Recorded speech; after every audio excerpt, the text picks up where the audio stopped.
Hej med alle sammen. Velkommen til Erik Sørensen Vin Online Festival. Tak fordi I vil deltage i dette lidt nye, spændende format. Måske er det kommet for at blive. Det kan i hvert fald bringe hele verden hjem i jeres stuer. Lige nu, der skal vi til Montsant i Nordspanien, ikke så langt fra Barcelona. Og til det, der vil jeg gerne præsentere jer for Albert, who is the owner and winemaker of Acústic cellar in Montsant. Welcome, Albert, and thank you for taking your time to do this with us. Okay, bon dia, Dinamarca. Good morning. Thank you for the invitation to share with your beautiful clients some of our wines we're making in Acústic cellar. Thank you very much. Thank you. We are very pleased with your wines, very high quality. So will you please introduce yourself and how did you get into winemaking and introduce your estate as well, your cellar? Okay. Well, I'm the owner of Acústic cellar. Acústic cellar is a project I started in 2004 when I bought the first hectare and a half in Montsant of a very old Grenache vineyard, and my grandfather was already in the wine business since 1914, so more than 100 years old. And I used to work with my family company in another appellation, in the appellation of Penedès. And I love wine. I love making wine. But I didn't want. I decided to do my own, and then I left the family company and I started my own project in 2004. And step by step, I was able to buy some different vineyards. I'm always looking for beautiful old vineyards for making not only quality wines, also wines which express the identity, the character, the landscape, the history of the area where they come from. In this case is Montsant, and especially emotional wines. I'm a wine lover. I drink a lot of wine. I love wine. And when I open a bottle of wine that we always share, it's very nice that wine makes people being better persons because we share. We are not very selfish, you know. We share, and it's very nice that we get the happiness, everything from the bottle of wine. So I'm a wine lover and I'm looking for making emotional wines. I started in the project only making local grapes like Grenache and Carignan. No other international grapes, and also using in a very low way the use of barrels to make acoustic wines, you know, acoustic music. So unplugged wines, vineyard wines, wines with no makeup, wines, not perfect wines, just real wines, wines from the vineyard, you know, that all the taste, you know, all the juiciness from the vineyard you can enjoy, and you can share, and you can enjoy. So Acústic cellar is a project based in all vineyards of mostly Grenache and Carignan for red wines. We have a little bit of Grenache Blanca, Pansal, Grenache Roja for white wines. In Montsant, that Montsant appellation is appellation which is in the south of Barcelona, around 100 kilometers in the south, 40 kilometers inside the Mediterranean Sea in Tarragona province. And it's a small appellation of a little bit more than 2,000 hectares. And in our case, in Acústic, we own 45 hectares, okay? Now we are building a new cellar. After 15 years working there, my priority was buying all vineyards to enjoy and to have a lot of fun taking care of these vineyards in organic way, okay? Step by step, all of our wines move to organic. And well, our philosophy, our project Acústic cellar is just making, you know, like music, no? That music, unplugged music is maybe more simple, but more authentic, more emotional, better, deeper. In our case, the same. We're looking for just showing the beautiful character of these beautiful vineyards that have been cultivated for the ancient producers for many years. And I wanted to show some picture of the vineyards, but I'm a disaster in computers, so I suppose that Martin or Caroline will fix it. And after my tasting, they will show some pictures of these beautiful old vineyards that probably you will understand better our philosophy. So this is me, and this is Acústic celler. Well, thank you so much, Albert. And when you talk about music and music in the wine, and that's because you also have a domain in Priorat called Rytme. Mm-hmm. So this is also within the musical language. So why is it important for you to have this musical analogy in your wines? Well, for me, as I told you before, I'm a wine lover, first of all. So I feel the richest man in the world because my hobby is my job and my pleasure, and I spend all my days, all my life doing what I like the most, which is making wine, tasting wine, drinking wine, sharing wine with my friends, with my clients, with my importers all over the world. And this is amazing. This is fantastic, and also showing the character from the wines that we are making. So emotional wines for me is life. Life is so short, no? I mean that we have to enjoy it as much as possible. We are Mediterranean here. We love the sunny weather. We have the sunny weather conditions, and music, high gastronomy, art, wines for me is the same feeling of pleasure, you know. So this is why emotional wines is not only. Instead of okay wine, I drink a beer. You know, I mean, when I open a bottle of wine, I'm looking for having an experience, and an experience that you always share in a table with some beautiful people you love, friends, family, clients. You know, and this is why I'm sharing musical concepts with wine concepts. You know, because for me at the end is the same of pleasure. In Priorat, I have a wine called plaer, that in Catalan means pleasure. Because for me it's a pleasure making wine in Priorat. In Priorat, the project is called Rytme celler, which means rhythm, because I wanted to show the rhythm of Priorat. What is the rhythm of Priorat? For me, the rhythm of Priorat is the landscape, you know, the sloping hill vineyards we have, the licorella, the slate soil, you know, all of this character.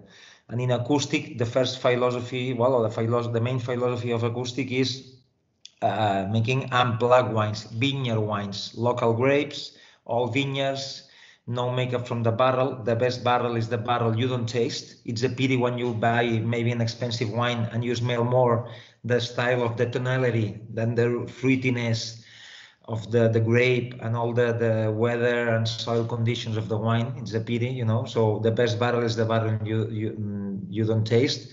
I'm using very expensive old French oak barrels, low toast, that they as less is more, you know, in general in life. When you want to enjoy something, sometimes it's not necessary to have a lot. It's just a little bit special, and then makes that special, no, and different.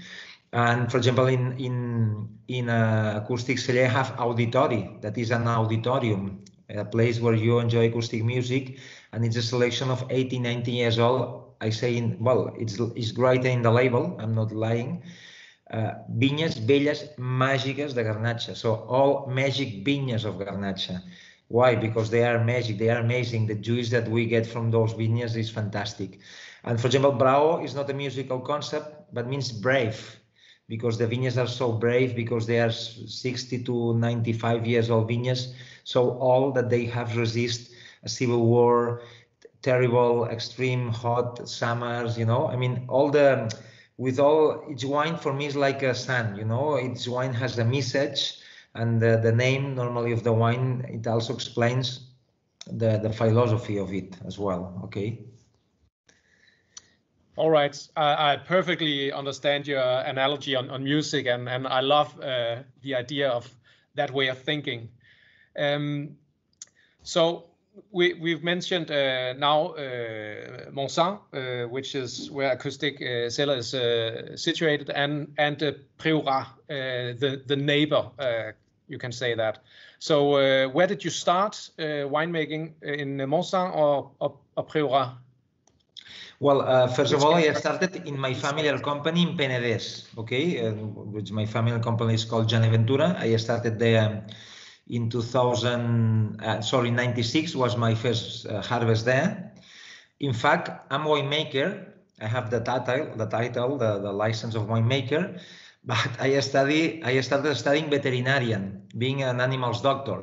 I didn't mention this in my introduction, sorry. So I have no idea of making wine. I mean, I just know about taking care of the vineyards in organic way and harvesting the grape, and the grape is fermented alone in the cellar, etc. And first of all, I started in Penedès, but then I wanted to do my own in another project, and I started in Montsant in 2003 first, buying an hectare and a half of Grenache planted in 1932 and making the first vintage in 2004. And later in 2010, I like making things. I like, Priorat is close to Montsant, you know, one appellation is very close to the other. And I thought, why not having the experience of enjoying also making Priorat wines? And then I started in 2010 in Priorat. And it's amazing for me, although the weather conditions is the same, which is a very sunny, hot weather conditions. But it's amazing how the difference the wines are, although they are also so close. One, if you see the map, Priorat is inside and Montsant is surrounding all Priorat appellation. And it's mainly because in Priorat we have the slate soil, the Licorella soil, which makes wines darker, very spiritual, very mineral. So it's, although they are two very close appellation, the wines experience is very different. Yeah? So it's very, very, very nice for me because I'm having a lot of fun in both places. All right, thank you so much. Yeah, we know about the famous Licorella soil in Priorat. This is a totally other thing, but is it true that it's the same soils and granite that goes beneath Spain and pops up in Portugal in the Douro area? I've heard it's some of the same soils that you have in Priorat and in Douro. Well, in fact, it's the same Licorella. Geologically, probably is the same soil. Yes. Yeah. And I will say also in Mosel, maybe in Germany, in Mosel, there is also this kind of Licorella. I've heard about this also. Yeah. I'm not super scientific in this concept, but yeah, Licorella's late soil is very specific in Priorat, Douro. I have heard about Mosel as well. Okay. So it's very specific in some limited areas, no? And I think they're always expressing a very flinty minerality when you have the Licorella soils. Yeah, Licorella soil make the wines dark, spiritual, very complex with a lot of texture. Yeah. And Montsant wines in general, from all vineyards, they are fruitier, they are more friendly, they are opener. Okay. Yeah. And technically talking about the winemaking and the vineyards managing, Licorella soil in Priorat is very tough for the vineyard because it's rocks. Okay. But at the same time, this rock is very weak. So it's very tough for the vineyard, but it's very generous in the way that the roots can go deep inside looking for the humidity. And some of the roots of the vineyard in Priorat is maybe 15, 20, 25, 30, 40 meters underneath. Okay. And if normally in a normal vineyard, we need 3 years for producing the first vintage, in Priorat, maybe it's 4, 5, 6 years. Okay. But once the vineyard has the roots deep enough, that vineyard resists a lot, maybe more than in some other soils. That if there is rock underneath, the roots cannot go more inside, and they depend a lot of the weather conditions. If it's raining more or less, But in Priorat, even in very tough, dry years, sometimes suffer more some vineyards in Montsant than in Priorat, because in Priorat they have been able after 10, 12, 15, 20 years to have a very strong deep roots that makes getting some humidity for the vineyard. I always say 15 years old vineyard in Priorat, sometimes it's like a 50 years old vineyard in some other areas, no? Because the first 15 years, they have suffered so much that they are, you know, very strong. And then I have in fact a wine in Priorat called Etern, that is very limited, just 1,000-2,000 bottles per year. That means eternal, because the vineyards in Priorat, once they are planted and they survive the first years, is like they seem eternal because they resist everything, you know, even especially super hot summer, dry, hot summer conditions. They are there, but resisting, you know, even more than in other areas. Yeah. This is the specific technical conditions of licorella, of slate.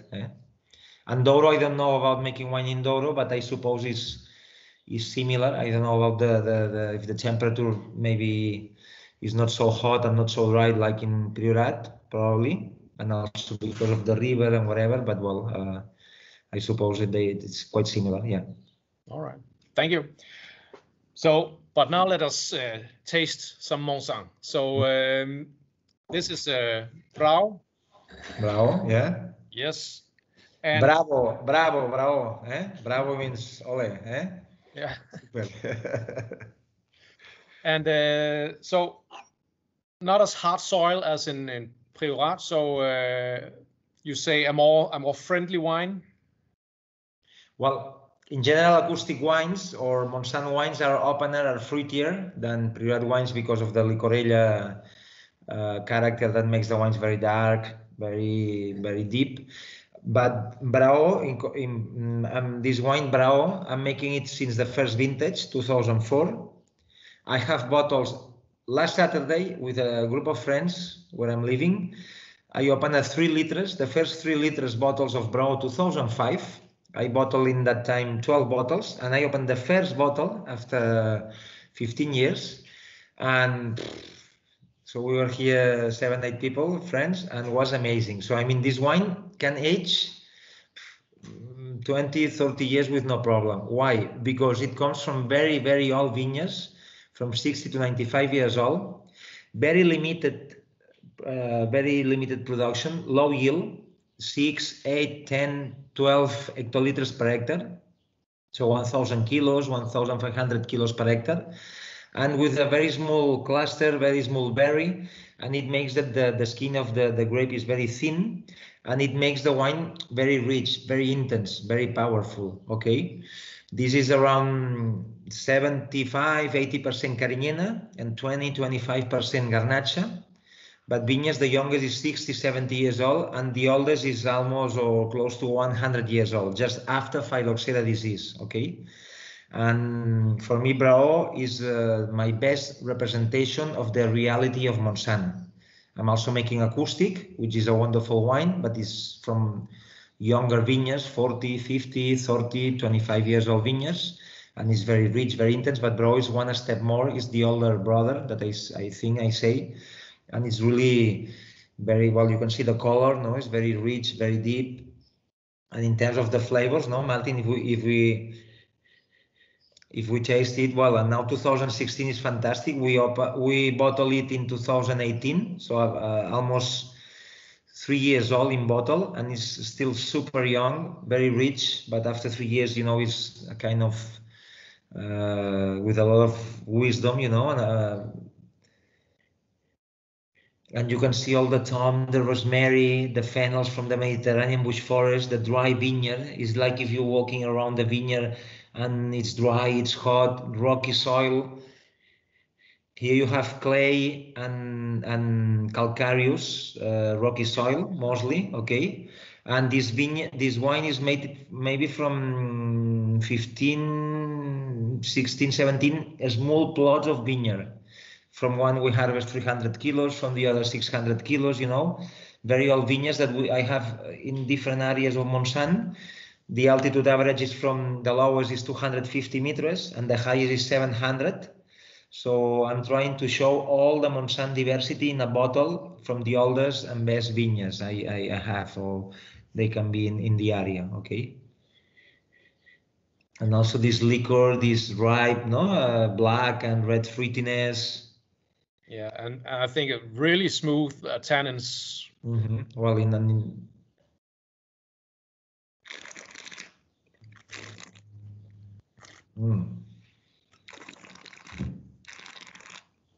wow. We talked many times about matching food with wine. With this wine, a piece of bread is enough. I mean, yeah. It's so rich, so intense, but at the same time, the tannins so nice, but all this ripe but fresh fruitiness we have at the same time, and ripe and fresh, and especially this balsamic, these fennels, rosemary, this kind of Mediterranean flavors we have here, In the blind tastings, I will say it's a sunny wine, Mediterranean wine, or wine from south of Europe, whatever, because of this kind of nice balsamic flavors we have. Yeah, I totally agree. And maybe we should just explain. You use of course, the Catalonian names for Grenache. We also know the grape variety here in Denmark as Grenache, but that's when it's in France and from the Rhone Valley. And then you have Carignan. It's just the how do you pronounce it? Probably with the X. Yeah, for us, Grenache is Garnacha. Garnacha. Yeah. And Carignana is Carignana. Carignana. Carignana. Well, yeah. Yeah, but you spell it differently in Catalonia and in the rest of the Spain. Yes. You use an X, and the rest of Spain spells it CHA, right? Garnacha. Well, Garnacha is, well. Yeah. And Carignana, well, in terms of telling is very similar. In terms of writing is a little bit different. Yeah. All right. Thank you. But Garnacha comes from Catalonia, Yes. Not from France. Comes Yes. from Catalonia. Yes, that's important. Now they were a French producer owned by. Said, no, it's from France, no, but yeah. That's the right way, from Spain to France, not the other way around. That's important. So when we have these two grape varieties in a blend, would you use some words in terms of what do we get from the Grenache and what do we get from the Carignan? Which flavors and which things when I remember when I started in 2003, 2004 in Montsant, I came from Penedès, and here we didn't have a lot of old vineyards of red grapes, and I focused from the very first beginning radically only with Grenache and Carignan. No Merlot, no Syrah, no Cabernet. And I remember in that time, in 2004, that some producers in Montsant and in Priorat were planting this kind of French varieties with the idea that they were grapes that will make Grenache and Carignan better. After these 15 years, because of the specific weather conditions of Montsant and Priorat, most of these vineyards of Carignan, of Cabernet, Syrah, Merlot have been removed because Bordeaux and Priorat and Montsant are completely different. Bordeaux has more rainfall, the soil is richer, and in Montsant and Priorat we are very poor with our soil and our weather conditions of rainfall. What I was telling is that with Grenache and Carignan is enough. We don't need anything else to make beautiful, amazing wines. And in this way, I'm very, very clever with the very first beginning, since 2004. Acoustic, celler, and plaque, local, all vineyards of Grenache and Carignan. Grenache is a grape that we harvest at the beginning. Is not late harvest grape. Is early harvest grape. And Grenache makes beautiful fruitiness. It's the princess of the varieties, Grenache. Very nice red fruitiness. It's very sophisticated. It's very sensual. Very nice. But in Montsant, with all vineyards, this Grenache, this kind of sensuality is a little bit tougher, richer, deeper. Okay, but Grenache, for example, with Brao or in general, makes all the more sensual, the fruitier, the more delicate way, shape of the wine.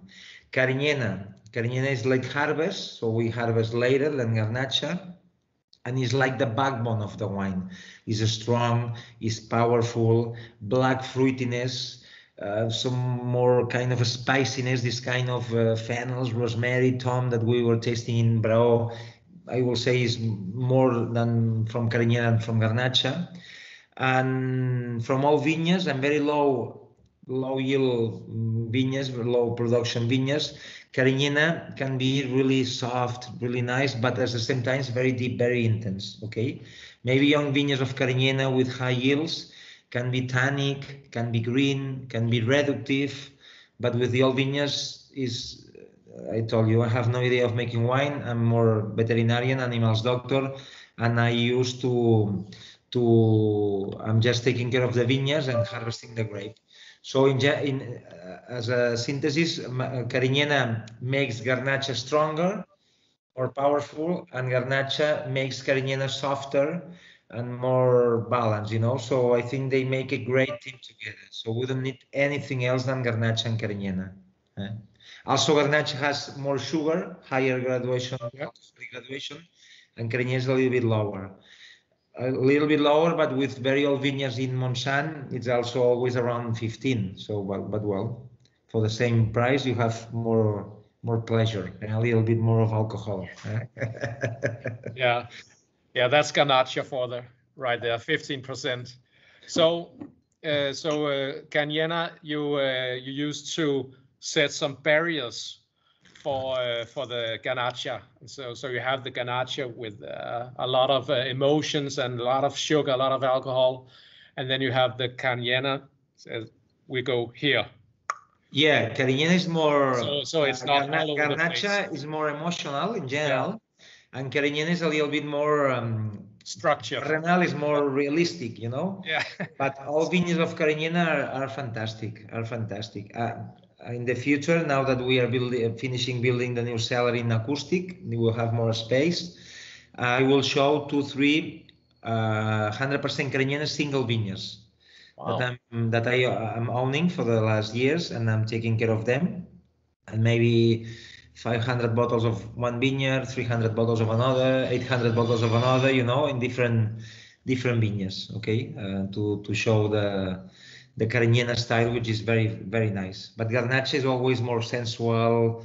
The princess of the grapes. It doesn't mean better, I mean just different. Yeah. Okay. In this case, it's 75-80% Carignan, this wine. So it's different. Could you make 100% Grenache? Yeah. Well, Auditori. Yeah. My other wine in Montsant in Acústic is 100% Grenache.